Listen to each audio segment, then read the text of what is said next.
Oi, gente, tudo bem? Todo mundo quietinho hoje? Gente, queria agradecer de coração a presença de todo mundo que está aqui, todas e todos que estão aqui. Queria agradecer também a presença da Carol, minha amiga, camarada aí, das batalhas diárias desse Rio de Janeiro. Agradecer a presença da Leti e da Di. A Leti contou uma só das histórias que a gente tem dessa trajetória aí de movimento estudantil desde a Unesp. Histórias engraçadas, histórias de luta. É uma companheira que, enfim, com quem eu aprendo muito, que me ensinou muito sobre questão negra e sobre, enfim, a gente aprendeu juntas, com certeza, a importância de construir um movimento estudantil combativo, pró-operário, né? E a Di também, que é uma amiga e camarada de muitos anos, enfim, nem sei dizer quantas coisas já aprendi com a Di nesses últimos anos. E a Leti, né, colocou dessa experiência do movimento estudantil, né, que a gente começou. O Põe Rosas foi a primeira agrupação que eu comecei a militar quando eu estava no movimento estudantil, né? Que a gente entrou em 2007, teve a ocupação das universidades, assim. Eu lembro de estar numa atividade do Põe Rosas, que a Di estava na mesa, assim, e eu lembro que foi a primeira vez que eu cheguei à conclusão, né, com a fala da Di, com as discussões que a gente estava fazendo, que não bastava só ser feminista, que eu precisava me organizar, com os trabalhadores, que a gente precisava ser anticapitalista, ser revolucionário, construir partido. E foi um choque aquilo, né? Porque eu tinha várias amigas que eram, sei lá, do MST. Assim, então foi muito importante chegar a essa conclusão na minha vida e foi parte, né? As experiências dos trabalhadores da USP, isso tudo foi muito importante para eu virar uma pessoa militante, trotskista, assim. Então, queria agradecer muito a presença delas aqui também. Queria agradecer a presença dos camaradas e das camaradas que organizaram todo esse evento, desde procurar lugar, fazer todo o trânsito das cadeiras para cá. Eu sei que está meio apertadinho, mas assim, que fizeram tudo isso acontecer, né? E vai continuar acontecendo, tem outras atividades aí depois. Sem vocês isso aí não estaria rolando. Não vou citar nomes, porque tem um monte de gente envolvida nisso, assim.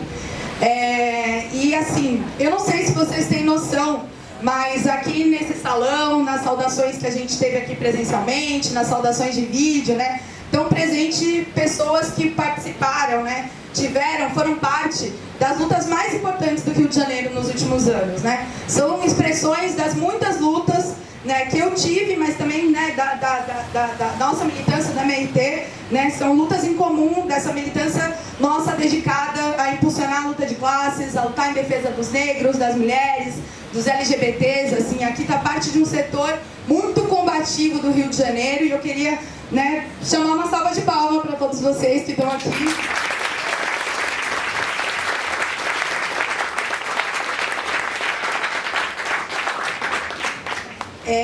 Queria saudar, em especial, minhas companheiras e companheiros da UERJ, em especial as companheiras do Serviço Social, que é um curso do qual eu tenho muito orgulho de ter participado, um curso com maioria de mulheres negras, trabalhadoras. A gente travou muitas batalhas nessa universidade, dentro e fora dela.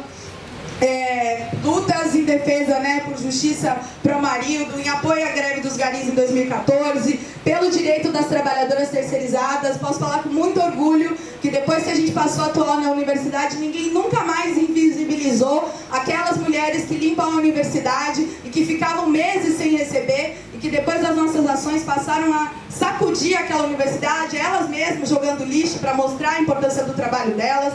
Né, as lutas que a gente fez em defesa das creches. Se hoje os estudantes têm um auxílio de creche na universidade, foi porque muitas mulheres, inclusive várias mães, né, como a Fabi que está aqui, que falou, participaram desse processo de luta. As lutas por justiça Marielle, do qual a gente tem muito orgulho de ter construído um movimento estudantil que construiu paralisações por justiça, tentando dar um exemplo do que deveria ser nacionalmente. E assim, muito da força que eu sou, da força que eu tenho, da pessoa que eu sou, que eu carrego até hoje, vem de cada uma dessas mulheres que passou pela minha vida, que ajudou a me construir, enfim, que me fortaleceu muito, assim. Vocês são parte do que eu sou e das batalhas que a gente dá, não só eu, mas a MRT, cotidianamente, assim. E posso dizer, muito orgulhosa, né, que a gente fica, não sei nem como explicar, assim. É muito orgulho saber que tem até hoje trabalhadores garis, trabalhadores sedaianos, petroleiros, né? São categorias das quais a gente buscou fazer tudo o que a gente podia como organização para fazer diferença nessas lutas. E é muito forte ver esses trabalhadores até hoje, como foi o Marco, que a gente enfrentou uma repressão brutal na Alerj contra a privatização, como foram os garis, mostrar que cada vez que a gente ia chamar um deles para estar aqui no lançamento, que eles falavam, cara, estamos com você, depois de vários anos, a gente mostra que eles deixaram uma marca muito profunda, que é a marca da luta de classes e do companheirismo que a gente construiu, mas a gente também deixou uma marca muito profunda de uma organização que busca fazer diferença na luta de classes, e a gente construiu aí uma relação de amizade com vários deles, assim.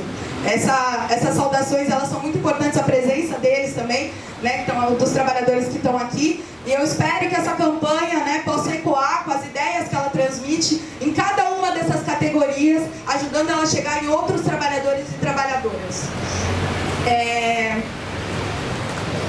Eu queria saudar também quem está me conhecendo a gente aqui pela primeira vez, né? Vocês estão aqui justamente porque nada do que eu construo, nada do que eu faço sozinha, né? Essa participação que a gente tem em cada luta, as ideias que a gente constrói, né? Isso não é meu, isso é uma construção coletiva do Movimento Revolucionário de Trabalhadores, do Grupo de Mulheres Pães-Rosas, do Esquerda Diária, do Quilombo Vermelho, da Juventude Faísca, né? Por conta de vários desses companheiros e companheiras que vocês estão aqui, que a gente está construindo esse evento, que a gente pode orgulhosamente contar um pouco dessa história, que é parte também da história de luta do Rio de Janeiro.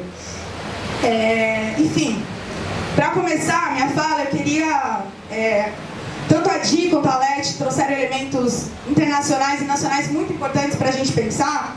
E, enfim, eu não preciso, né? Cada um de vocês sabe bem, sente bem na pele o que é viver no Rio de Janeiro, né? E acho que todo mundo aqui sabe bem como as nossas vidas pioraram depois do golpe institucional, né? Nem falar depois, né, do governo Bolsonaro, dessa extrema-direita, que a gente sabe, inclusive, né, que deu ânimo para sair vários ratos desse esgoto, que tem vários representantes aqui no Rio de Janeiro, na política, né, representantes capitalistas, como é o Rodrigo Amorim, que quebra a placa da Marielle e fica fazendo arminha para as deputadas do PSOL, né? Tem vários deles aqui e a gente pode dizer, infelizmente, que o Rio de Janeiro, né, expressa parte das coisas mais absurdas, né, do que tem a direita no país depois do golpe institucional. Foi aqui que mataram a Marielle, foi aqui que fizeram uma intervenção federal militar, é aqui que as milícias dominam e controlam boa parte da cidade, da Baixada, né? Aqui é o lugar onde o bolsonarismo teve origem, né? É aqui onde a violência policial faz parte da política, faz parte da ação do Estado, né? Onde eles atuam cotidianamente para reprimir, para nos desmoralizar, para assassinar, buscando fazer a gente ter medo, buscando naturalizar chacinas, olá, criminalizando a pobreza todos os dias, né? E a gente espera que a nossa candidatura ela sirva para construir também uma força para combater a extrema-direita, para combater esses capitalistas que sangram e roubam o Rio de Janeiro todos os dias, né? Para nós as eleições elas são parte dessas batalhas, mas sempre mantendo a coerência política e a posição de estar independente da direita, dos patrões e ao lado da classe trabalhadora. A gente da MRT, a gente faz parte de uma organização internacional, a Fração Trotskista, a gente está presente em mais de 14 países, e eu queria colocar um exemplo da Argentina, né, onde tem o PTS, que é o Partido dos Trabalhadores Socialistas, né, a organização irmã da MRT, onde a gente inclusive tem vários parlamentares, né, enfim, a gente tem uma atuação de peso lá, e a atuação que a gente faz no PTS, junto com a Frente de Esquerda dos Trabalhadores, junto com outras organizações, ela não é uma ideia nossa, né? Ela é parte da tradição do movimento operário, né, que sempre buscou disputar as ideias dos trabalhadores nas eleições, né? E a gente participa desse processo entendendo que a proposta da gente estar nisso é para atuar com uma perspectiva revolucionária. Utilizar esses cargos, utilizar a nossa participação no parlamento para ser porta-voz dos problemas da classe trabalhadora, das mulheres, dos setores oprimidos, buscar ser um ponto de apoio para a luta de classes, ao contrário do que o PSOL, né, um partido que muitas vezes submete a atuação, né, do partido para o parlamento, atua no sentido de responder as coisas, né, sempre numa via institucional, CPI daquilo outro, como se canalizando a revolta muitas vezes que as pessoas têm para essas saídas, né? E a atuação do PTS na Argentina, né? O parlamentarismo revolucionário, ele está a serviço de atuar na luta de classes, mantendo a independência política dos patrões, dos governos, do Estado, sempre buscando mostrar que isso é uma tática, que não é um fim em si mesmo, né? Buscando desmascarar a burguesia, desmascarar a democracia burguesa, burguesia, é lá que eles decidem os direitos que eles vão atacar, qual lugar do Rio de Janeiro eles vão explorar, qual categoria. E é importante a gente pensar também que o papel dos parlamentares revolucionários é de denunciar isso também. E na Argentina, né, os nossos parlamentares, eles não vivem com altos salários e benefícios, eles ganham o salário de um trabalhador comum. A gente também fez campanhas eleitorais aqui defendendo que todo político ganhasse o salário de uma professora, né, para mostrar que a política não deveria ser uma forma de enriquecimento, né. Os nossos parlamentares na Argentina, então, quando tem luta de classe, quando tem ações na rua, quando tem repressão, estão lá nas ruas, junto com os trabalhadores, sendo reprimidos, inclusive, com eles, né. Eu vou contar o exemplo de um companheiro que a gente tem bastante orgulho, que é o Alejandro Vilca. Ele foi eleito deputado federal na última eleição, né. Ele já esteve aqui no Rio de Janeiro, inclusive na última greve, na greve dos garis de 2014, ele veio apoiar, né. E ele é do estado de Jujuy, no norte da Argentina. E o Vilca é gari, né, e além de gari, ele é descendente indígena. E ele foi eleito com 25% dos votos do estado. Tá? E o Vilca, ele não é só um fenômeno eleitoral, né? Ele é um gari que teve em todas as lutas da região, inclusive dos setores mais explorados, como os canavieiros. Um gari que os trabalhadores iam lá para fazer campanha porque tinham orgulho, viam nele um deles também, né? Ele faz parte da bancada de deputados estaduais e federais que a gente tem do PTS, né? E são parlamentares que, como eu falei, já inclusive tomaram bala de borracha da polícia porque estavam lá nas manifestações na linha de frente. E eu acho que esse é um exercício muito importante para a gente fazer, não só no processo eleitoral, mas para pensar inclusive a esquerda no Brasil, né? Qual diferença teria sido aqui no Rio de Janeiro na repressão da SEDAI, que eu não sei se todo mundo pôde acompanhar, mas foi brutal, a polícia saiu e os trabalhadores estavam lá na linha de frente, sabe, para poder se defender da repressão, para poder resistir, né? Foi muito forte ver os sedaianos nesse processo, foram várias, né, em mais de uma semana, várias ações de rua dos trabalhadores, e o quanto não seria forte que no meio dessa repressão, os parlamentares do PSOL, que estavam ali na LEGE, do PT e outros ali também, se eles estivessem ali, não só chamando a massa de votantes, né, que votou neles,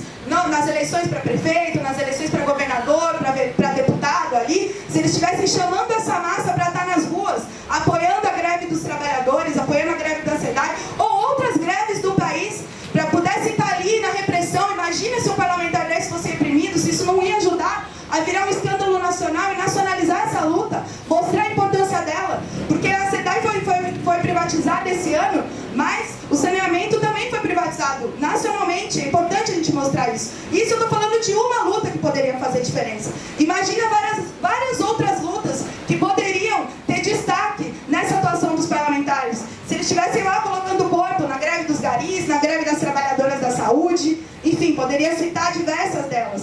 Que diferença faria se a gente estivesse no Brasil, no Rio de Janeiro, parlamentares que acompanhassem as mães que têm filhos assassinados pela polícia, que lutassem por justiça, ao invés de muitas vezes, né, fazer as pessoas terem confiança na justiça burguesa, fazer as pessoas terem confiança no STF, né, porque supostamente é opositor ao Bolsonaro, né. Eu tive a oportunidade já, mais de uma vez, de conversar, entrevistar inclusive algumas dessas mães, e é chocante assim, o abandono que elas têm, não somente por parte do Estado, mas também por parte da esquerda, né? E é justamente cada morte dessa, que passa impune, faz com que a polícia se sinta cada vez mais forte para seguir matando, né? É uma esquerda que muitas vezes acaba também pela falta de combate, construindo também essa passividade, construindo essa desmoralização. E é justamente porque não houve movimento nas ruas, ativo, que fosse capaz de impor justiça para Marielle, que esse crime segue impune até hoje, sem a gente saber quem mandou matar ela. É a ausência de combate também dessas lutas que constrói o ceticismo, que corrói as pessoas, né? Ainda mais num lugar onde a direita e a extrema-direita faz tudo para desmoralizar a gente. Quebra a placa da Marielle, ameaça parlamentar, são 39 chacinas no governo do Cláudio Castro, com mais de 200 pessoas mortas.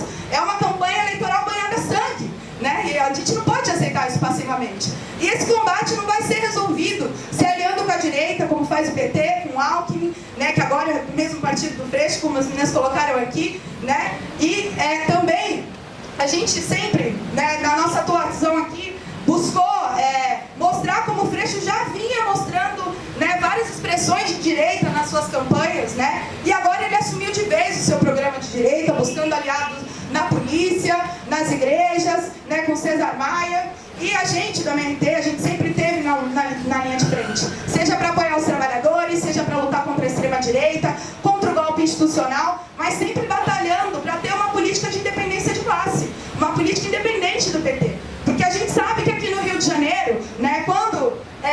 foi criadas as UPPs, né? Inclusive com apoio do PT, com apoio do Lula, que colocou o exército na maré por meses, a Dilma colocou o exército na maré por meses, era também parte das alianças da Dilma, do Lula com o Cabral, do MDB, que historicamente é o partido que talvez mais tenha sangrado essa cidade, que tem todos os seus ex-deputados presos, né? Foi também o PT que a gente viu em 2013, que não sei se tem vários jovens aqui, né, mas parte de nós foi parte de participar desse movimento, que foi um dos maiores movimentos da história desse país, né? E às vezes a gente, na situação que a gente não tem dimensão do que já foi o Rio de Janeiro alguns anos atrás, né? O Rio de Janeiro, a Jornada de Junho no Rio de Janeiro foi um dos lugares onde ela foi maior, né, onde foi mais massiva, né, com mais métodos radicalizados da juventude. No mesmo ano de 2013, nas Jornadas de Junho, teve um ato, teve greve dos professores municipais e teve um ato com mais de 80 mil pessoas na rua. Jovens, estudantes que tinham participado das Jornadas de Junho, apoiando os professores em greve, né, e se enfrentando com a repressão. Depois teve os garis, que é uma coisa impressionante, no meio do carnaval, deixaram essa cidade imunda, mostrando a importância estratégica que essa categoria tem. E nenhum carioca reclamou dos garis no meio do carnaval. Pelo contrário, tinha apoio popular de massas. E os garis gritavam que o gari acordou, porque eles acordaram com o grito da juventude de junho. Isso foi muito importante. E o PT, onde estava? Estava apoiando as repressões, as manifestações, aos atos da juventude em todo o país. Depois daí veio a lei... esqueci agora o nome da lei, mas basicamente assim, para enquadrar quem estava nas manifestações como terrorista, né? E o discurso do PT das manifestações de junho é que foi junho que abriu espaço para o fascismo, né? Não foram todas as alianças com o agronegócio, com a direita, com setores da igreja, não, né? Foi a juventude nas ruas e o setor mais combativo que, né, absurdamente eles falam que abriu espaço para a direita, foi um despertar de uma geração e marcou a vida de centenas de pessoas.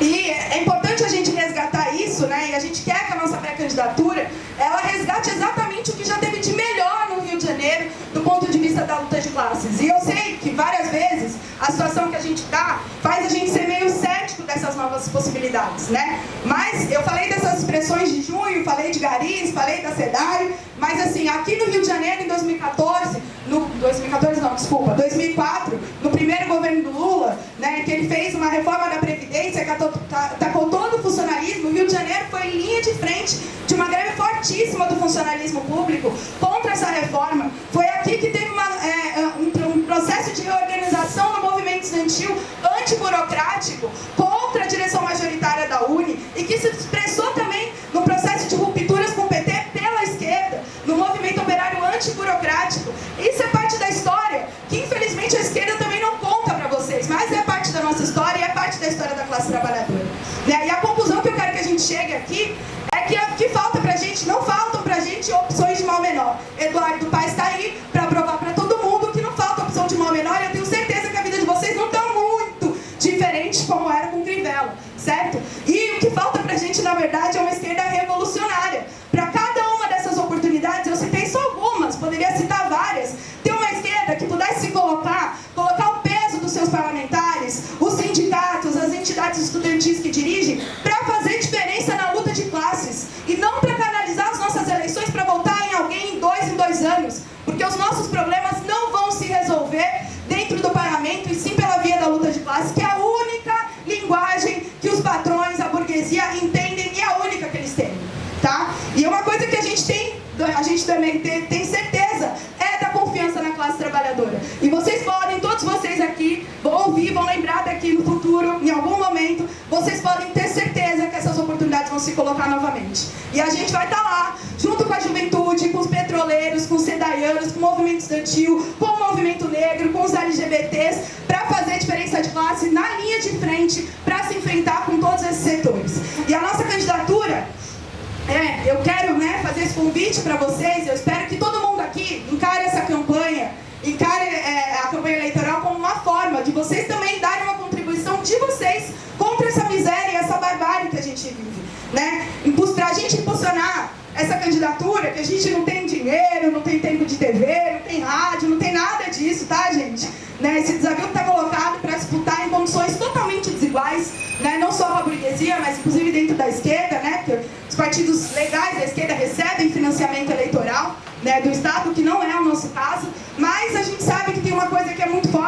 né, não só na minha campanha, mas em todas as campanhas. Deixa eu beber uma aguinha. Em todas as campanhas que a gente vai impulsionar no país, né, que é a força das nossas ideias, né? As ideias que a gente expressa no Esquerda Diário, no ED Comenta, nas redes sociais, nos livros que a gente publica, certo? Nos cursos que a gente faz, essas ideias têm muita força e a gente confia muito nelas, né? E as eleições, elas são um momento onde todas as pessoas que vocês conhecem vão ter atenção para a política. Alguma atenção essas pessoas vão ter, eu acho que vocês já estão percebendo disso, que as pessoas falam disso o tempo inteiro. E a nossa tarefa como revolucionário é buscar aproveitar para colocar de maneira simples, sintética, ideias fundamentais que a gente defende cotidianamente, né? É o momento, a oportunidade da gente expandir pequenas ideias para fazê-las ter corpo, para fazê-las crescerem, para fazer os trabalhadores fazerem experiência, não só agora, mas para o futuro. E eu sei que muitos daqui estão cansados, esgotados com trabalho precário, com transporte terrível, com a grana que não dá para o final do mês, com essa bolsa que não dá para ninguém viver, né? Impactados de viver cotidianamente na mira da polícia, né? Nessa situação miserável que a gente está. Eu sei que muitos aqui sofrem de problemas de ansiedade, de problemas de saúde mental, e vou dizer que vocês não estão sozinhos, tem milhares de pessoas no mundo que passam por isso também, né? Inclusive eu sei que todas essas condições somadas aí, muitas vezes, fazem vocês ficarem desanimados de ir no ato, de militar, de organizar a vida de vocês para poder fazer diferença, né? E muitas vezes também sei que vocês se deparam com saídas reformistas, pós-modernas, que falam que o nosso papel é só resistir, que resistir é tudo, que resistir já faz a gente revolucionário, que essa é a resposta, que o papel é ser resiliente. Mas não, gente, infelizmente eu quero dizer para vocês aqui que resistir só não basta, tá? Para a gente poder ter uma vida cheia de sentido, como a Leti colocou aqui, a gente precisa de mudanças radicais, de mudanças profundas. E para isso a gente precisa de uma teoria revolucionária, de uma estratégia para vencer. E o que a gente faz agora faz toda a diferença para como vai ser o futuro, certo? Para como a gente constrói a correlação de forças que a Diana falou, para as batalhas que a gente vai dar. E para isso é importante que a gente veja o papel fundamental da classe trabalhadora como sujeito, e vocês também como filhos da classe trabalhadora e trabalhadores, também como sujeitos e parte dessa classe, né? Porque o capitalismo vende pra gente essa ideia que não dá pra fazer muita coisa, que tem que se virar sozinho, que os problemas da sua vida são só seus, né? Tentam cooptar muitas vezes as nossas lutas, esvaziam ela de sentido, de conteúdo subversivo, né? Como se fosse as mulheres se emancipar individualmente, pretos no topo, né? Ou várias variantes que vocês todos conhecem disso, né? E vendendo muitas vezes uma ideia de felicidade que a gente sabe que só existe nas redes sociais, tá? Não existe na vida cotidiana pra ninguém. E a gente sabe que esses problemas individuais que cada um tem não são problemas individuais, são problemas coletivos, são problemas da nossa geração, são problemas que todo mundo está passando coletivamente, e a gente precisa enfrentar eles também coletivamente. A gente não pode aceitar que o capitalismo imponha pra gente uma vida de resignação, onde a nossa tarefa seja acordar cedo, ir trabalhar, voltar pra casa, pagar conta, né? Achar que tá ali nas redes sociais tendo uma vida que você, na verdade, não é o que você queria ter, né? Ou seja, o capitalismo faz a gente todos os dias andar de cabeça baixa, né? Faz a gente se resignar. E eu acho que todo mundo aqui não pode aceitar essa resignação, né? A gente precisa erguer a cabeça e precisa dar esse combate coletivamente. Isso está para além, essa discussão aqui está para além dessas eleições. É um chamado que eu faço a todo mundo aqui a estar chamado a cumprir o papel da sua época, que é para poder colocar de pé uma força revolucionária que para nós é o Partido Revolucionário dos Trabalhadores, com a juventude, com os negros e negras, com as mulheres, com os LGBTs, e que não abaixa a cabeça, que é irresoluto e que quer dar um golpe de morte nesse sistema de miséria, né? Esse chamado que eu faço para vocês, ainda que vários aqui não conhecem a gente totalmente, estão conhecendo agora, né? Não conhecem o que a gente discute estrategicamente, teoricamente. Espero que essa campanha possa ser um processo para que vocês possam conhecer e que vocês possam dar esse passo à frente de construir uma ferramenta que vai atacar de morte esse sistema, construir um partido revolucionário que tem confiança que a classe trabalhadora vai ser vitoriosa. Essas batalhas que o Marco colocou, que a gente vai ter muitas batalhas pela frente, reparem que é uma batalha de um trabalhador que não foi só reprimido, como teve a empresa que ele trabalha, é privatizada. E ele sabe que vão ter outras batalhas pela frente. E ele é um jovem senhor. Eu espero que essa força que ele encontrou e que ele tem até hoje, que foi também pela luta de classes, seja uma coisa que inspire cada um de vocês para enfrentar os problemas que vocês têm cotidianamente. E eu faço um chamado, né, para que a gente possa devolver na mesma força, na mesma intensidade, todo esse ódio, toda essa barbárie, toda essa miséria que eles fazem a gente viver todos os dias. Não permitamos que eles façam que a gente viva com a cabeça baixa, né? Então eu quero fazer um chamado para que vocês construam essa campanha com a gente, panfletando, chamando os amigos, os vizinhos, participando ativamente das atividades, construindo. São 3 meses pela frente. E eu espero que cada um de vocês faça parte dessa campanha, que depois cada um de vocês se sintam mais sujeito, mais dono da vida de vocês e mais prontos para combater esse sistema de miséria e opressão. E é isso, gente. Muito obrigada. Pra cima deles.